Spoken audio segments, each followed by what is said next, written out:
Hello students, welcome to the MOOC course on Political Economy 2. Today, the topic for our discussion is the relevance of Lenin's concept of imperialism in current times. We know that Leninism had basically highlighted the economic aspect of imperialism, explaining that the domination that is exercised by a more powerful country over a less powerful one is caused by economic reasons. It denotes the extension of power through conquest or the pursuit of empires, that is, of a global influence, which is so dominant as to amount to virtual sovereignty wherever it is successful. Lenin argued that as capitalism reaches its monopoly stage, concentration of capital gets more and more centralized, and this enters into the stage of imperialism. The important question is, how does modern imperialism differ from the traditional or the old variety? Offering the first Marxian analysis of modern imperialism, he distinguishes modern imperialism from the old by pointing out that the specific feature of modern imperialism was the export of capital rather than the export of goods, and a desire to invest in new colonies rather than new markets for goods.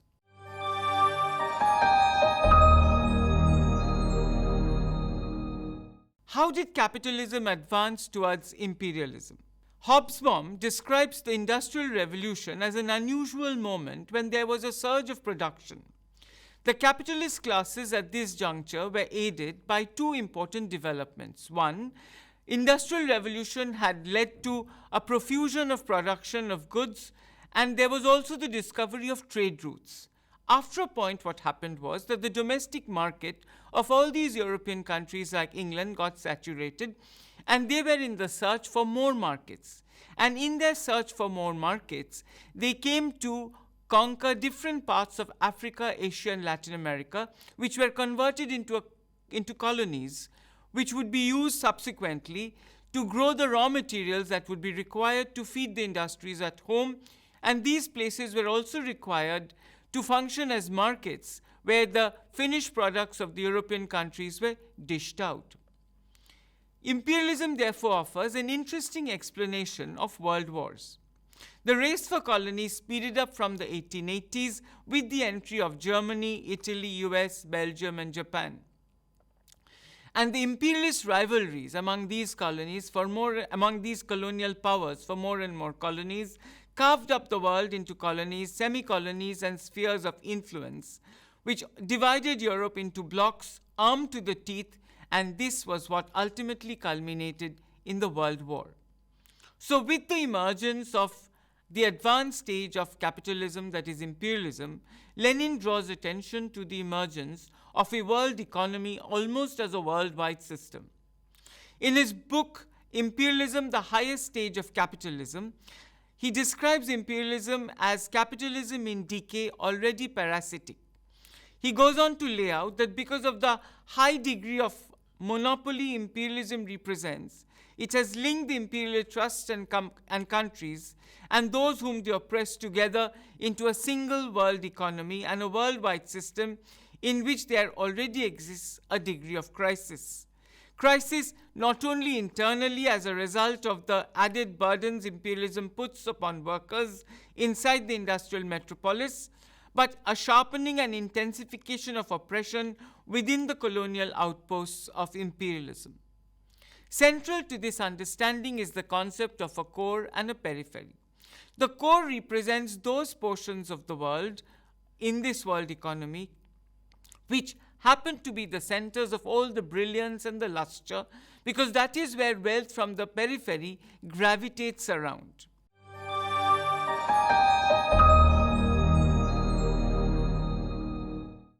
One can draw attention to two important instruments which actually helped these rich countries to become rich. One was the widespread extraction of raw materials, mineral deposits, agricultural produce, all of which was siphoned to the coffers of the rich imperialist countries. The other important instrument through which this kind of exploitation thrived was basically the extraction of cheap labor, commonly known as slave trade.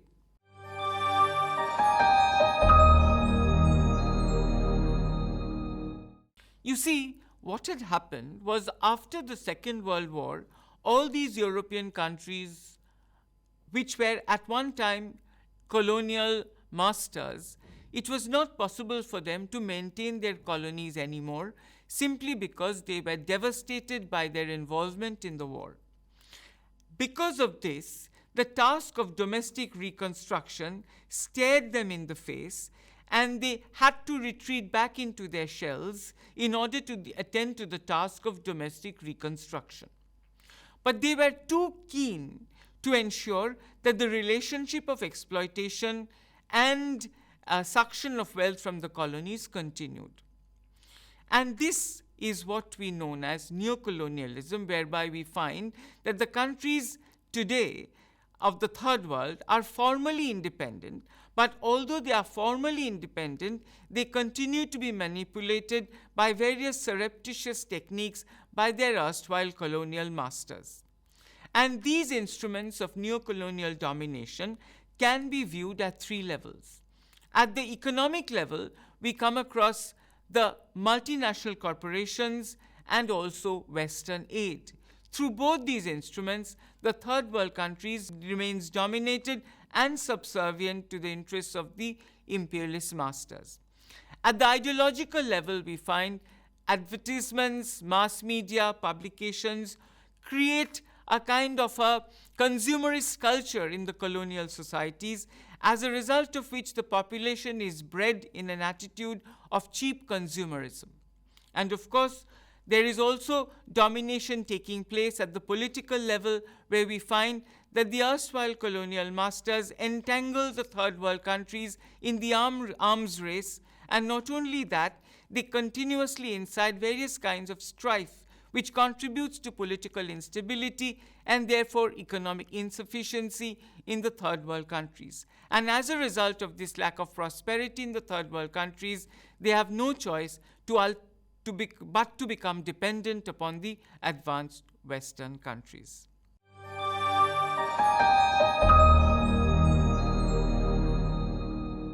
And the intensification of this process is what we know today as globalization. You will come across various interesting definitions of liberalization and globalization. But there is an interesting definition which says that liberalization, privatization, and globalization are all euphemistic expressions celebrating the high noon of capitalism. Despite intensifying interest in the phenomenon of globalization since the 1980s, it still remains elusive as a concept. The problem of globalization stems from the fact that it is not a single process, but a complex of processes, sometimes overlapping and interlocking, and sometimes contradictory and oppositional. It is difficult to reduce globalization to a single theme, but generally one can, in trying to clarify the concept of globalization, highlight Kenichi Omaya's concept of a borderless world, where we see there has been the emergence of a global economy as a result of intensification of worldwide interconnectedness. This not only refers to the tendency of traditional political borders based on national and state boundaries to become permeable, it also implies the division between people previously separated by time and space have become less significant and sometimes almost entirely irrelevant. Scholte therefore argued that globalization is linked to the growth of supra-territorial relations between people because of an increasing range of connections which have a trans-border character. For instance, huge flows of electronic money now surge around the world. Similarly, cable and satellite technology allow phone messages and TV programs to be transmitted around the world almost instantly. What is the central feature of this globalization that we see in today's world? It is this, that geographical distances are of declining importance and that territorial boundaries, as those between states, are becoming less significant, and that is why we are harping on the concept of a borderless world. Not that borders have ceased to exist, not that territorial jurisdictions of states have disappeared, but they have become less significant. By no means, however, does globalization imply that the local and the national are subordinate to the global. Rather, it highlights the deepening as well as the broadening of the political process in the sense that the local, the national, and the global continuously interacts. And the world has therefore become one grand marketplace. In this view, globalization is linked to homogenization as cultural, social, economic, and political diversities are destroyed in a world in which we all seem to be watching the same television programs, we seem to be buying the same commodities, eating the same kinds of fast food, and we are following the antics of the same celebrities worldwide.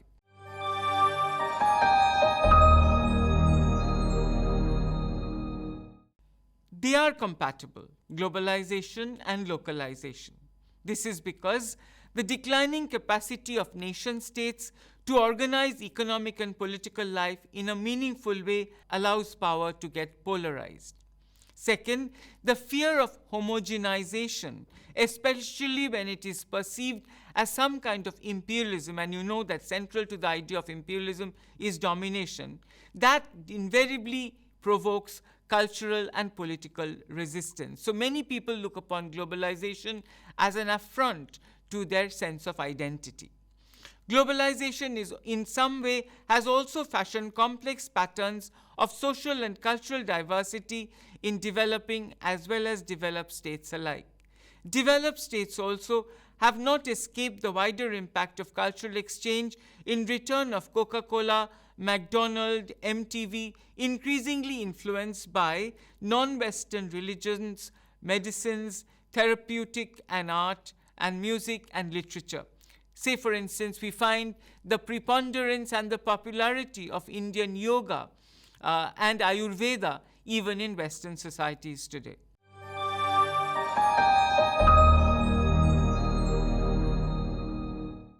Economic globalization is reflected in the idea that no national economy is now an island, in the sense that all economies have got integrated into an interlocking global economy. The collapse of communism gave a powerful impetus to economic globalization in that it paved the way for the absorption into the global capitalist system of the last significant bloc of states that remained outside it. In fact, one of the key implications of economic globalization is reduced capacity of national governments to manage their economies and in particular to resist their restricting along free marketing lines. When we come to cultural globalization, we see that a process of McDonaldization is in place. It is the process whereby information, commodities, and images that have been produced in one part of the world enter into a global flow that tends to flatten out cultural differences between nations, regions, and individuals. United States, rather, is not the only country where you find the golden arches. McDonald's have permeated all over the world.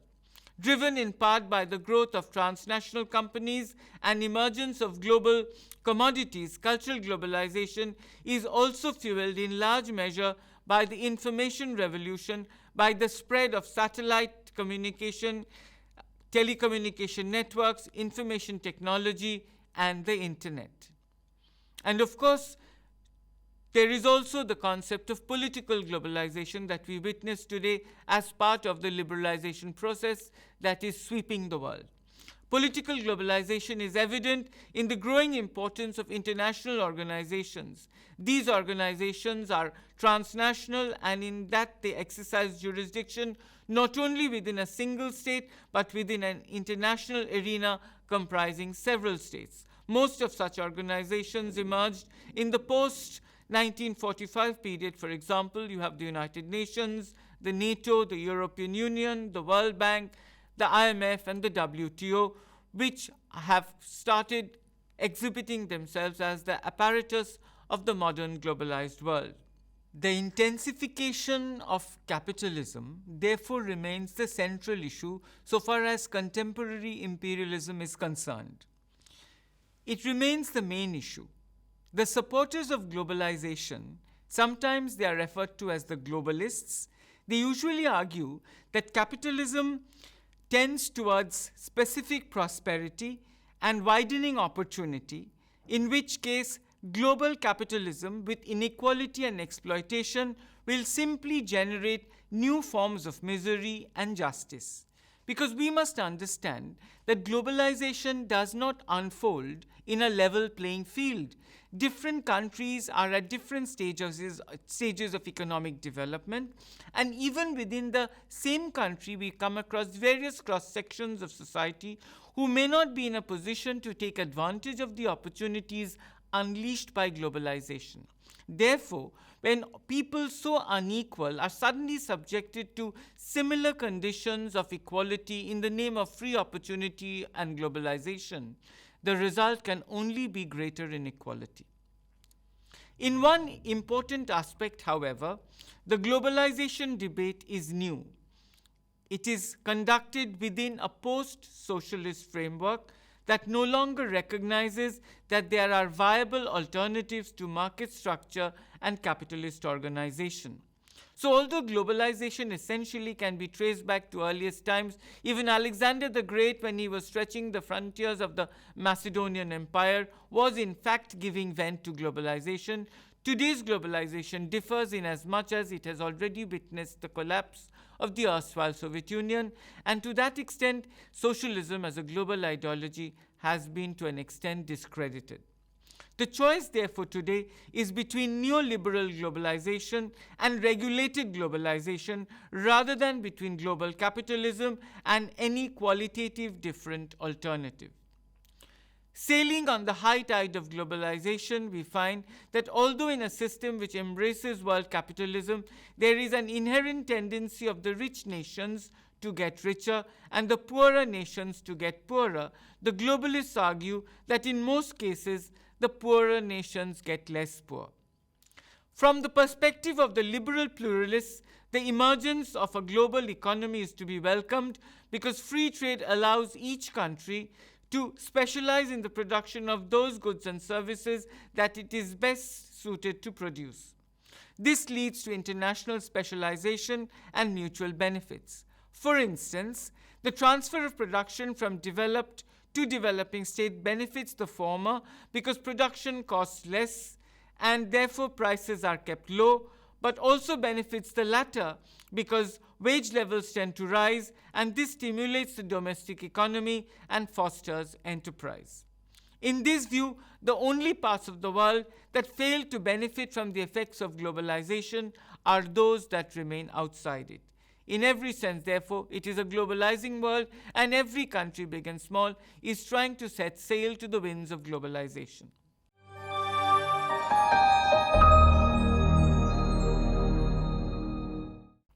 Globalization has been criticized because of its tendency towards risk, uncertainty, and instability. Globalization has been associated with risk and uncertainty in at least three ways. In the first place, global financial markets that are inherently unstable increasingly influence economic decision making. This is because much of their activity is speculative and they are driven by short-term economic considerations. The fate of companies, industries, national economies, and even regions of the world is therefore subject to the whims of the financial market.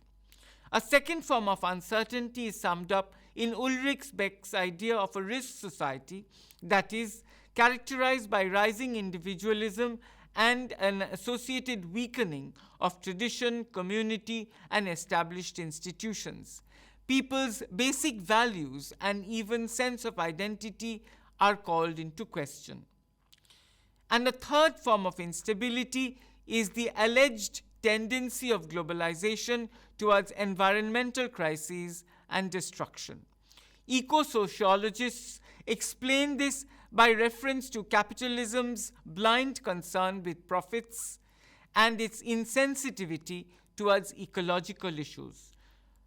By spreading materialism and entrenching absolute faith in science and technology, industrialism undermines human values and deadens sensibilities. Reformist ecologists thus call for global environmental protection. We therefore find that the relevance of Lenin's understanding of imperialism in today's world lies in the fact that the world is witnessing a surge and an intensification of global capitalism, as a result of which the whole world has been reduced to one marketplace. There is a borderless world that is clearly discernible, and all participants seem to be trying to take advantage of the opportunities unleashed by globalization. But we have seen, as we have said earlier, that the world is not a level playing field. So although globalization has unleashed opportunities for people across the world to try and utilize, the outcomes will not be the same for everyone. And that is why globalization is apt to produce various inequalities among the people in every nation. And that is why, while in some sense capitalism would mean, privatization would mean that the state should relinquish more and more space in favor of private players, it is also true, as Jagdish Bhagwati said in his book In Defense of Globalization, that the world has to emerge as a manager of globalization. Every state is to view itself as a manager of globalization, because it must come up with supportive action in favor of those sections of the community which cannot benefit from the opportunities that have been unleashed by globalization. So globalization has its advantages and its disadvantages. It will be the responsibility of states in different parts of the world to try and see that the opportunities can be utilized by more and more people and the advantages can be reduced to a minimum. Thank you.